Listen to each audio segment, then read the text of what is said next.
They say that people will do what it is they're passionate about, what it is they like. So for you, deciding to get into the liquor business, as you mentioned earlier, was purely because of a need you noticed that there's a gap in the market that you wanted to fill.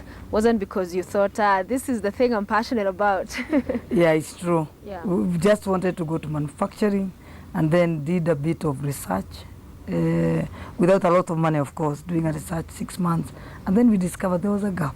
Yeah. And that this gap, we thought it was, people had not noticed it. So we just got into the industry without knowing. Yeah. The people who were then there had monopolized this market and has seriously guarded the market that anyone who tried to enter had to face a lot of challenges. So what are those challenges you faced at the beginning?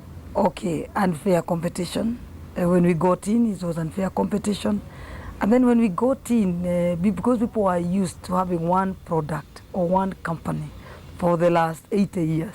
So when you got in, you are taken as you are intruding. You are intruding into a certain market was just meant for certain people. Yeah. So when we got in, people could not understand. So when we started crying, there's unfair competition here, we hardly got support from anyone.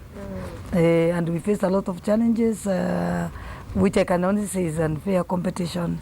And what would you describe as unfair competition? Because one would look at competition as you do the best thing you can to make sure you're on top, and the other person and all the other parties do the best they can. Everyone is fighting for their, space. Yeah. So what is it that they did as the competitors, perhaps, that you felt was unfair, or the environment for business for you at the time that was unfair?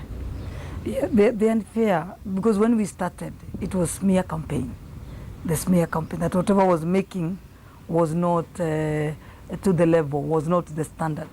And that one went all the way up to the parliament.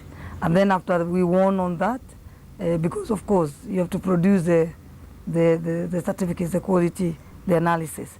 And then after we won that again, now the Kenya Revenue Authority being used again to backdate and explain the tax and demanded within 14 days. Again, we went to court, won again that, because the judge said this is a misuse of power. And then after that now, this unethical trade practices, that if you try to do any promotion anywhere, put a banner, put a billboard, they are removed by your competitor. And then when you put your product in the market, the barmaids are paid not to display your product. Although even up to today, we are still suffering that, but we are still fighting it. But did you have evidence? Did you not seek to have that also, perhaps also addressed in a legal process? Yeah, we went all that. We went to court. Yeah. I went to complain it even to parliament, parliamentary committees, committee of the monopoly and the competition. I also went all that. But nobody really could assist you. Yeah. Yeah, because at that time it was a confusion. They could not understand. They thought I was intruding in a market that we were not meant to. So with all those challenges, why not, many would say, you know what, I give up. It appears there's already someone who's taken over that space. Let me get something else to do. What kept you going? Yeah, I was motivated and inspired by knowing that I'm a Kenyan. I'm knowing that I'm a Kenyan. And the only way that we can grow this, our country, our economy, is by us being an entrepreneurs, doing entrepreneurship in this country of ours.